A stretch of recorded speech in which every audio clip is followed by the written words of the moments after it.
اسے سمجھ نہیں آیا تھا اس کے ارد گرد کے لوگ کیوں اتنا آسان سمجھتے تھے اسے عارض سے جدا کر دینے کو، کہ ایک معمولی سی پیانسٹ بھی سمجھتی ہے کہ وہ بولڈ کپڑے پہن کر آئے گی اور خوبصورت سا پرفارمنس دے گی اس کے شوہر کے سامنے، اور اس کے شوہر کو چھین کے لے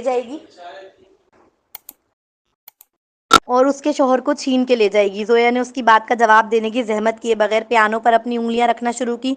پوری محفل اب زویا کی جانب متوجہ ہو گئی تھی۔ حیات صرف اس انتظار میں کھڑی تھی کہ کب وہ بجانا شروع کرے اور کب سب اس کا مذاق اڑائیں۔ غصے میں بیٹھ تو گئی تھی وہ چیلنج قبول کر کے، مگر بجانا کب آتا تھا؟ چور نگاہوں سے وہ سامنے کی جانب دیکھنے لگی جہاں سے عارض باہر گیا تھا کال اٹینڈ کرنے۔ عارض کہاں ہو؟ آ جاؤ پلیز، میری عزت بچا لو۔ سب اس کی پرفارمنس کے انتظار میں کھڑے تھے اب، اور وہ دروازے کو نہار رہی تھی۔ حیات اس کی نظروں کا تعاقب کرتی مسکرانے لگی۔ شروع کریں مس زویا، حیات سب کے سامنے اعلانیہ بولی۔ وہ گرتی دیوار کو ایک دھکا اور دے رہی تھی۔ زویا نے آنکھیں میچی۔ عارض ابھی تک نہیں آیا تھا۔ اس نے ایک گہرا سانس لیا، پوری محفل کی جانب ایک نگاہ مسکرا کر دیکھتے ہوئے اس نے اب اپنی سفید لمبی لمبی انگلیاں پیانو پر چلانا شروع کی، اور بس اس کی انگلیوں کا پیانو سے ٹچ ہونا تھا دھن از خود بکھرنے لگی۔ زویا حیران رہ گئی تھی یہ دیکھ کہ اس کی انگلیاں پیانو پر ایسے چل رہی تھی جیسے کسی مہارت رکھنے والے پیانسٹ کی چلتی ہیں۔ تحریم آنکھیں پھاڑے یہ منظر دیکھ رہی تھی۔ زویا کی انگلیاں ایسے رقص کر رہی تھی پیانو پر جیسے نہ جانے کتنی پریکٹس شدہ ہو۔ لوگوں پر ایک کیف طاری ہو گیا تھا۔ اینی ششدر سی کھڑی تھی، وہ ماننے پر مجبور ہوئی تھی کہ زویا اس سے اچھا بجا رہی تھی اس ٹون کو۔ وہ مون لائٹ کی ٹون تھی جو زویا اس لمحے بجا رہی تھی، اور سننے والے حیران تھے کیونکہ اس سے پہلے انہوں نے مون لائٹ کو اس سے بہترین بجاتے ہوئے کبھی نہیں سنا تھا۔ حتیٰ کہ مقدس زویا کی کزن جو نمبر 1 کہلاتی ہے اسے بھی نہیں۔ اس کی انگلیوں میں جیسے کوئی جادو تھا، الگ ہی سما باندھ دیا تھا اس نے۔ وہ حسن سے مالا مال نوجوان ابھی سیل پر بات ہی کر رہا تھا جب اس کے کانوں کی سماعت سے ہلکی ہلکی سی دھن ٹکرانے لگی، اور یہ وہ دھن تھی جو لمحہ بھر کے لیے اسے منجمد کر گئی۔ اگلے ہی پل کال ڈسکنیکٹ کر کے وہ تیزی سے اندر کی جانب آیا تھا۔ وہ لمبے لمبے پاؤں سے تیز قدم لیتا جب ہال کمرے میں داخل ہوا تو اسے سامنے ہی زویا پیانو بجاتی نظر آئی۔ اس کی گرے آنکھوں میں بہت سی یادوں کے پردے لہرائے، پھر وہ ایک لمحے بھی نہ رکا۔ وہ مٹھیاں بیچ کر آندھی طوفان کی مانند اس تک پہنچا۔ زویا کے میوزک ختم کرتے ہی لوگوں نے دیوانہ وار تالیاں بجانا شروع کر دی تھی۔ اب جب اس نے نظر اٹھا کے دیکھا تو لوگ اس کے لیے تالیاں بجا رہے تھے۔ وہ بہت خوش ہونے لگی، مگر ساتھ ہی حیران بھی، کیونکہ اسے یہ ٹیون کیسے بجانے آتی ہے، اسے پیانو کیسے بجانا آتا ہے۔ پھر اس کی نگاہ اپنی طرف آتے عارض پر پڑی۔ اس کی آنکھیں گہری تھی۔ زویا نے محسوس کیا وہ اچھے موڈ میں نہیں ہے۔ عارض، تم نے دیکھا میں پیانو بجا سکتی ہوں۔ وہ دیکھ چکی تھی کہ مقابل کا موڈ صحیح نہیں ہے، لیکن وہ خود اتنی ایکسائٹڈ تھی کہ اسے بتائے بغیر رہ نہ سکی۔ مقابل بجائے حیرت ظاہر کرنے یا تعریفی کلمات ادا کرنے کے اس کا بازو پکڑ کر کھینچتا ہوا اوپر کی جانب لے جانے لگا۔ زویا اس کے عمل پر اچنبھے سے مبتلا ہوئی۔ سیڑھیوں پر زویا کو لے جاتے ہوئے اس نے اپنی 2 انگلیوں سے پیچھے کی جانب اشارہ دیا، جسے دیکھتے ہی وسیع و ثقلین سمجھ گئے وہ پارٹی ختم کرنا چاہتا ہے اب۔ اگلا سین، عارض نے کمرے میں آتے ہی دروازہ لاک کیا تھا۔ اپنا کوٹ اتار کر صوفے پر پھینکتا، پھر اپنی ٹائی بہت جھنجھلاتے ہوئے اتارنے لگا۔ تمہیں کچھ یاد آیا ہے؟ اس نے اب زویا کی جانب دیکھ نہایت سنجیدگی سے استفسار کیا۔ یاد نہیں تو؟ وہ کنفیوز تھی اس کے سوال پر۔ یہ بیٹھے بٹھائے پیانو بجانے کا شوق کہاں سے آیا تمہیں اچانک؟ زویا محسوس کر سکتی تھی وہ جھنجھلایا ہوا ہے، تھوڑا غصے میں، مگر کیوں؟ اس نے کیا کیا تھا؟ اس نے لوگوں کو کہتے سنا تھا اپنی تعریف میں کہ وہ تحریم اور مقدس سے بھی اچھا بجاتی ہیں مون لائٹ ٹون کو۔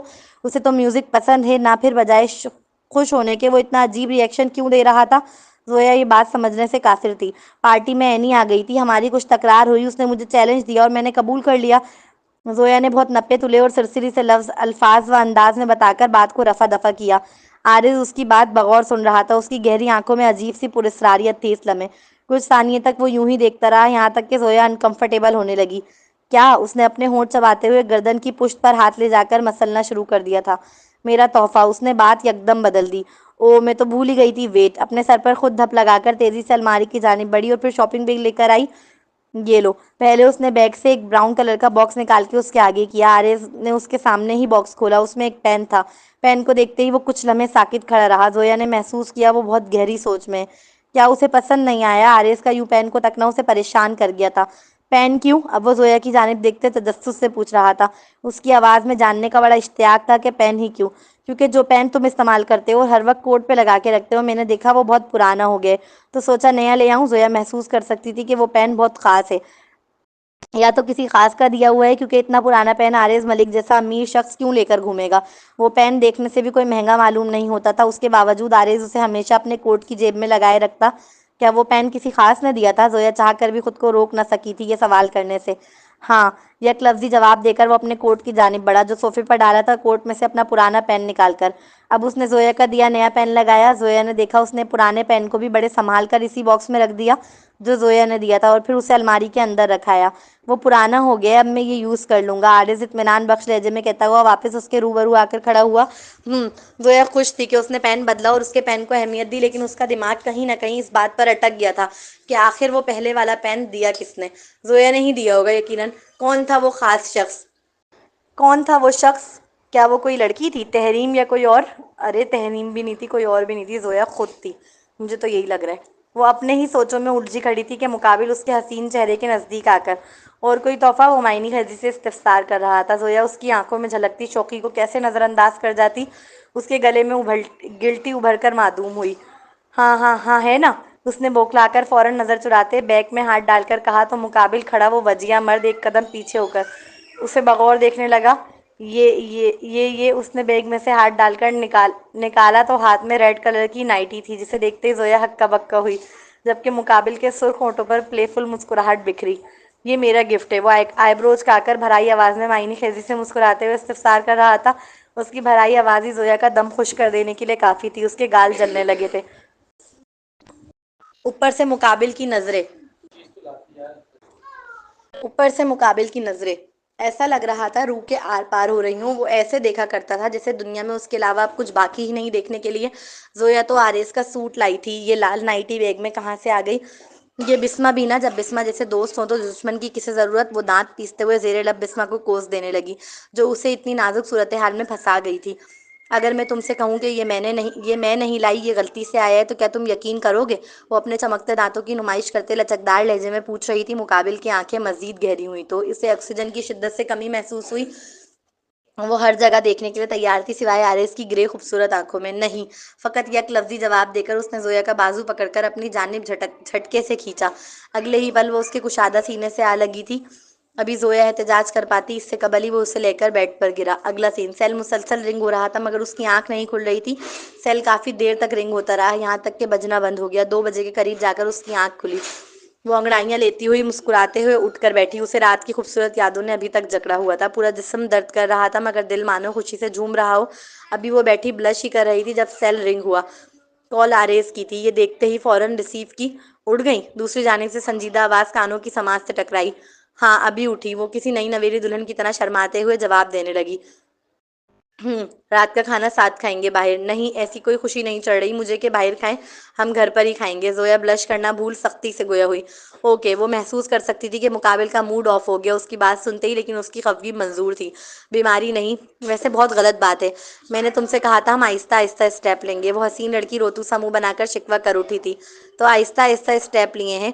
وہ اپنی بات بڑے پراعتماد لہجے میں کہتا سنائی دیا۔ اس کے نزدیک کل سے آج تک کا سفر آہستہ آہستہ کے اسٹیپ میں ہی آتا تھا، جبکہ مقابل کا حیرت سے منہ کھلا۔ صرف ایک دن آہستہ آہستہ میں آتا ہے تو فاسٹر کیا ہوگا اس بندے کا؟ چلو تو رات میں ملتے ہیں، بائے۔ وہ شرمیلے سے لہجے میں الوداع لینے کے باوجود سیل کان سے لگائے بیٹھی رہی جب تک مقابل نے کال ڈسکنیکٹ نہیں کر دی۔ اب وہ اپنے سیل پر آئی دوسری مس کال دیکھ رہی تھی جو زیادہ تر نور اور بسمہ کی تھیں۔ ہیلو نور، اس نے پہلے نور کو کال بیک کیا۔ ہیلو زویا، میں بہت پریشان ہوں، مجھے تمہاری ایک ہیلپ کی ضرورت ہے۔ دوسری جانب سے نور کی لچکدار آواز اس کے کانوں کی سماعت سے ٹکرائی۔ زویا، میرے ڈیڈ چاہتے ہیں کہ میں ان کے ساتھ ان کا کاروبار سنبھالنے میں مدد کروں۔ میں انہیں منع کرنے کی کوشش بھی کی لیکن وہ مان نہیں رہے۔ کیا تم مجھے کچھ دنوں کا آف دے سکتی ہو؟ میں کام نہیں چھوڑنا چاہتی، تمہارے اور بسمہ کے ساتھ رہنا مجھے بہت اچھا لگتا ہے، اور پھر میں آہستہ آہستہ کام سیکھ بھی رہی ہوں ڈیزائننگ کا۔ نور کے لہجے میں بہت لچک تھی جسے وہ بہت ڈر رہی ہو۔ زویا اس بات کے لیے راضی نہیں ہوگی تو پھر بوتیک میں رہو گی بھی نہیں؟ نہیں رہوں گی تو میں وہیں، لیکن صبح آفس چلی جاؤں گی وہاں سے، صرف کچھ دنوں کی بات ہے، پھر میں کوئی بہانہ بنا کر ڈیڈ کو ٹال دوں گی۔ انہیں ڈائریکٹ منع کرنا مجھے اچھا نہیں لگ رہا۔ اوکے، تم ویسے اپنے ڈیڈ کے ساتھ کام کیوں نہیں کرنا چاہتی؟ کوئی بھی پوچھے گا کہ جب اس کے اپنے والد کا کاروبار موجود ہے تو پھر وہ کیوں دھکے کھاتے پھر رہی ہے یوں جگہ جگہ؟ وہ میرے ڈیڈ نہیں ہیں، میرے موم کے تیسرے ہسبینڈ ہیں، یہ صرف ان کی محبت ہے کہ وہ مجھے اپنے ساتھ بزنس میں رکھنا چاہتے ہیں، لیکن میں کمفرٹیبل نہیں ہوں۔ کیا بتاتی کہ وہاں الیان ہے جس کی وجہ سے وہ کام نہیں کرنا چاہتی، اس لیے بہانے ڈھونڈ رہی ہے بس چھوڑنے کا۔ ڈائریکٹ فیروز صاحب کو انکار کرنے کی ہمت نہیں ہے، اس لیے سوچا کچھ دن کام کرنے کے بعد بہانہ تلاش کرے گی چھوڑنے کا۔ چلو ٹھیک ہے، شکریہ زویا، تم واقعی سونے کا دل لے کر پیدا ہوئی ہو۔ نور کو زویا کی سب سے اچھی بات یہی لگتی تھی کہ وہ بہت ہمدرد تھی، لوگوں کی مجبوریاں سمجھتی تھی۔ برازیلیا کے سب سے امیر آدمی کی بیوی ہونے کے باوجود اس میں ذرا بھی غرور نہیں تھا۔ نور کا بولا وہ جملہ نہ جانے کیوں زویا کے دماغ پر جا کر لگا، اس کے آنکھوں کے پردے کے آگے ایک مسکراتا ہوا چہرہ لہرایا۔ وہ ایک لڑکے کا چہرہ تھا۔ زویا، تم سونے کا دل لے کر پیدا ہوئی ہو، لیکن لوگ اتنے اچھے نہیں ہوتے، اس لیے اس لڑکے سے دور رہو۔ ایک آواز تھی جو کانوں میں گونجنے لگی۔ وہ لمبے سے چہرے والا لڑکا، سانولی رنگت، چونچ والی ناک، گھنی آئی برو، سرخ ہونٹ اور ہونٹوں کے اوپر تل، وہ دکھنے میں خوبصورت تھا۔ اس کے ہاتھوں میں موجود سلور کی گھڑی اس لمحے 10 بجا رہی تھی۔ وہ دیکھ سکتی تھی رات کا وقت تھا اور وہ کسی ہسپتال کے باہر کھڑی تھی۔ مقابل مسکرایا تھا، اس کے کندھے پر ہاتھ رکھ کر جواب میں وہ بھی مسکرائی، اور اچانک سب ہوا میں تحلیل ہونے لگا۔ سب غائب۔ اب وہ واپس اپنے کمرے میں موجود تھی، سامنے دیوار کو دیکھتی ہوئی۔ یہ کیا تھا؟ اسے نہیں سمجھ آیا اس ایک لمحے میں اس کے ساتھ ہوا کیا۔ اس کے سر میں درد کی لہر اٹھی۔ اس نے اپنا سر پکڑا۔ درد اتنا شدید تھا کہ اس کا سر جھکتا چلا جا رہا تھا اور وہ بالکل بیٹھ کے گدے سے سر لگا گئی۔ وہ درد کی شدت سے چیخنے لگی۔ وہ مزید اپنے ماضی کو یاد کرنے کے لیے اپنے دماغ پر زور ڈال رہی تھی جو اس کا دماغ قبول نہیں کر پا رہا تھا۔ کچھ منٹ تک وہ ایسے ہی سر پکڑے چیختی رہی اور پھر آہستہ آہستہ اس پر غنودگی طاری ہونے لگی۔ اب جب اس کی آنکھ کھلی تو دروازہ نوک ہو رہا تھا۔ میم، سر آپ کو کال کر رہے ہیں، آپ کال کیوں نہیں اٹھا رہی؟ شیرنی آنٹی باہر کھڑے ہو کر آواز لگا رہی تھی۔ کیا میں پھر سے سو گئی تھی؟ زویا شدید بھاری سر کے ساتھ اٹھ کر بیٹھی۔ میں سو گئی تھی، ابھی کال بیک کر لیتی ہوں۔ زویا نے اجلت سے اپنا سیل دیکھا، مگر نہ تو وہ سائڈ ٹیبل پر تھا جہاں وہ رکھا کرتی تھی اور نہ ہی اس کے بیڈ پر۔ پھر اس کی نگاہ نیچے فرش پر گئی۔ اس کا سیل فرش پر پڑا ہوا تھا۔ اسے اب یاد آیا وہ نور سے باتیں کر رہی تھی۔ جب اسے اچانک سر میں درد اٹھا، اس نے فوراً ہی بیڈ سے اتر کر سیل اٹھایا اور کال بیک کی۔ آرس کو کال ریسیو کرنے میں اتنی دیر کیوں لگائی اور ابھی تک کمرے سے کیوں نہیں نکلی ہو تم؟ اس کا کال ریسیو کرنا تھا کہ دوسری جانب سے تیزی سے سوالات کیے گئے۔ وہ میں سو گئی تھی دوبارہ۔ زویا کو اچھے سے یاد تھا کہ اس نے کیا دیکھا ہے، مگر نہیں جانتی کیوں اس کا دل راضی نہ ہوا۔ اسے آرس سے شیئر کرنے پر پہلے اٹھو اور کچھ کھا پی لو، پھر بھلے سے دوبارہ سو جانا۔ صبح سے بھوکی ہو تم؟ مانا اس کا لہجہ ہر بات کی طرح سرد تھا، لیکن اس کے باوجود زویا اس کے جملوں سے محسوس کر سکتی تھی کہ وہ فکر مند ہے اسے لے کر۔ اور ایک عورت کو بھلا کیا چاہیے کہ اس کا شوہر آفس میں بیٹھ کر اتنا بیزی ہونے کے باوجود اس کے کھانے کی فکر کر رہے۔ اوکے، گڈ، اتنا کہہ کر اس نے کال ڈسکنیکٹ کر دی اور زویا فوراً ہی اٹھ کر فریش ہونے چلی گئی۔ وہ نہیں چاہتی تھی کہ بیچارہ اس کا ہسبینڈ آفس میں بیٹھ کر بھی پریشان ہو کہ ابھی تک وہ کمرے سے کیوں نہیں نکلی۔ اگلا سین، وہ دونوں ساتھ کھانا کھا رہے تھے۔ آج آرس جلدی گھر واپس لوٹ آیا تھا۔ آرس دیکھ سکتا تھا وہ حسین لڑکی وہاں موجود ضرور تھی، لیکن اس کا ذہن کہیں اور ہی سوچوں میں گمسم سا تھا۔ وہ لڑکا کون تھا؟ کیا وہ میرا منگیتر حارث تھا یا کوئی اور وہ کس لڑکے سے بات کر رہا تھا؟ کس لڑکے کی بات کر رہا تھا؟ کس سے دور رہنے کی نصیحت کر رہا تھا مجھے؟ اس لڑکے کا ہاتھ وہ بالکل ویسا ہی تھا جیسا پچھلی بار خواب میں مجھے نظر آیا تھا۔ کیا وہ لڑکا جو میرے ساتھ مینشن سے نکل کر بھاگ رہا تھا اور یہ گھڑی والا لڑکا ایک ہی ہے؟ زویا اپنی ہی سوچوں میں الجھ رہی تھی جب اسے آرس کی پکارنے کی آواز آئی۔ زویا، ہاں کیا ہوا ہے؟ وہ ایک آئی برو اچکا کر کسی تفتیشی افسران کی طرح پوچھ رہا تھا۔ کچھ نہیں، وہ ہڑبڑا کر پانی کا گلاس اٹھاتے ہوئے جواب دہ ہوئی۔ کیا تم کل رات کی وجہ سے ڈسٹرب ہو؟ اس کی آنکھیں گہری تھی یہ سوال کرتے وقت، جیسے چہرہ پڑھنے کی کوشش کر رہا ہو۔ وہ جاننا چاہتا تھا آخر اس لڑکی کے دماغ میں چل کیا رہے۔ نہیں، وہ کیا سوچ رہی تھی اور آرز نے کیا مطلب اخذ کر لیا تھا۔ وہ فوراً ہی اس کی غلط فہمی بھی دور کرنے لگی، وہ بھی خاصا جتا کر۔ تو پھر انداز ابھی بھی تفتیشی تھا۔ میں آج بوتیک نہیں گئی، اوپر سے آج نور نے بھی چھٹی کی ہے تو بسمہ پر اکیلے سارا برڈن پڑ گیا ہوگا۔ پتہ نہیں اس نے کیسے ہینڈل کیا ہوگا۔ میں یہی سوچ رہی تھی۔ خود کو نارمل رکھ کر جب اس نے جواب دیا تو اس نے دیکھا مقابل کے اعصاب ڈھیلے پڑے ہیں۔ تم کہو میں تمہارے لیے نیا اسٹاف رکھ دوں؟ نہیں، نور آ جائے گی جلدی، پھر کل میں بھی چلی جاؤں گی اگر میرا ہسبینڈ آہستہ والے اسٹیپ کو آہستہ ہی لے کر چلے گا تو۔ آخری جملے پر وہ معنی خیزی سے اسے دیکھتی پلے فل انداز میں مسکرائی۔ اشارہ صاف تھا اور یقیناً مقابل سمجھ بھی گیا تھا۔ دیکھتے ہیں۔ وہ کوئی رومانٹک بندہ نہیں تھا، اس کے باوجود اس کا بس یہ کہنا کہ دیکھتے ہیں یہی کافی تھا زویا کے گالوں پر لالی لانے کے لیے۔ کیا وہ کھانا کھاتے وقت محسوس کر سکتی تھی مقابل بیٹھے نوجوان کی آنکھوں کی تپش کو؟ کیا؟ مقابل نے بھی پلٹ کر انجانیت سے پوچھا۔ ایسے کیوں دیکھ رہے ہو؟ اس نوجوان کی آنکھوں میں جیسے کوئی مقناطیسی طاقت تھی اپنی جانب کھینچنے والی۔ وہ نروس فیل کرنے لگی۔ بیوی ہو میری، میں دیکھ سکتا ہوں، بالکل سادہ سا جواب اس نے بیوی کہا۔ یہی سوچ وہ بلش کرنے لگی۔ کھانا تو کھا لو۔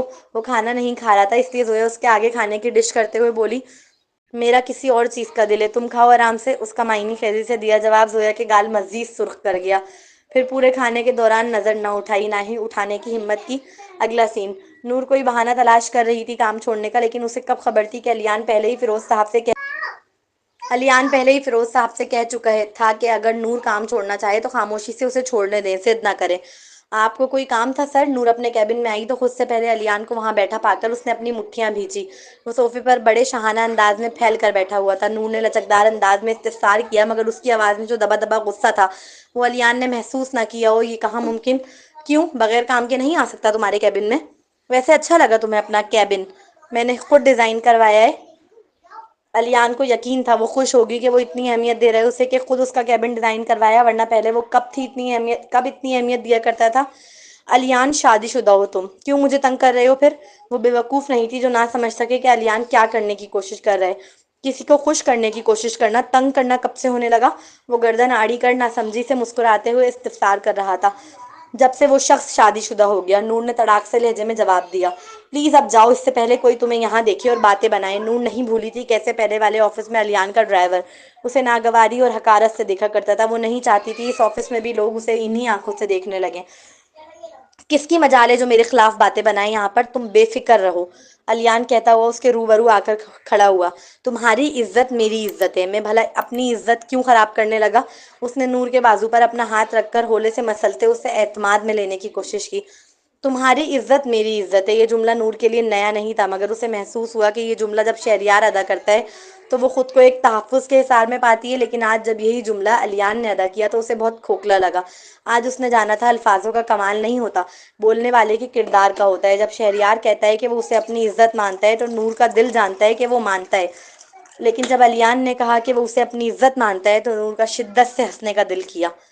عزت ماننے والے نکاح سے پہلے جسم نہیں مانگا کرتے، اور اس بات کی سمجھ اس نادان لڑکی کو شہریار سے مل کر ہوئی۔ وہ بھی خاندانی تھا، وہ بھی راجپوت تھا، وہ بھی امیر تھا، وہ بھی خوبصورت تھا، وہ بھی پڑھا لکھا تھا۔ الغرض علیان اور شہریار میں زیادہ فرق نہیں تھا۔ اس کے باوجود شہریار نے کبھی نہیں کہا کہ تمہارے ماں باپ کا پتہ نہیں، تمہارے خاندان کا پتہ نہیں، تمہاری ذات کا پتہ نہیں، اس لیے میں تم سے شادی نہیں کروں گا۔ ہاں محبت بڑی کرتا ہوں۔ وہ چاہتا تو وہ بھی علیان کی طرح یہ سب کہہ سکتا تھا، مگر وہ مرد تھا، وہ مرد جس نے سچی محبت کی اور اس کی روح سے کی، نہ کہ جسم سے۔ نور نہیں بھول سکتی تھی کیسے وہ اس کا ہاتھ پکڑ کر اپنی ماں کے سامنے کھڑا ہو گیا تھا اور سب کے سامنے اعلانیہ کہا تھا کہ وہ اس سے شادی کرنا چاہتا ہے۔ وہ نہیں جانتی ایسا کیوں تھا۔ منگنی تو اس کی یوسف سے ہوئی تھی، لیکن علیان کی باتیں سننے کے بعد موازنہ اس کا دل شہریار سے کر رہا تھا۔ ایپیسوڈ تو اچھی تھی، کافی اچھی تھی۔ آگے ناول کافی جو ہے مطلب جا رہا ہے آگے کی طرف، کافی اچھا جا رہا ہے۔ کافی زیادہ سسپینس ہے اس ناول میں جو کہ کھلنے والا ہے، دیکھیں کب کھلتا ہے کہ وہ لڑکا کون تھا۔ آئی تھنک وہ شہریار تھا، آئی تھنک وہ زویا کو جو دور رکھنے کے لیے جس لڑکے سے کہا جا رہا تھا وہ آریز ہی ہوگا، اور وہ لڑکا کون ہے جس نے دور رکھنے کا بولا، یہ سب جاننے کے لیے آپ کو ناول سننا پڑے گا۔ تو ملتے ہیں نیکسٹ ایپیسوڈ میں، جب تک کے لیے مجھے اجازت دیجیے، اللہ حافظ۔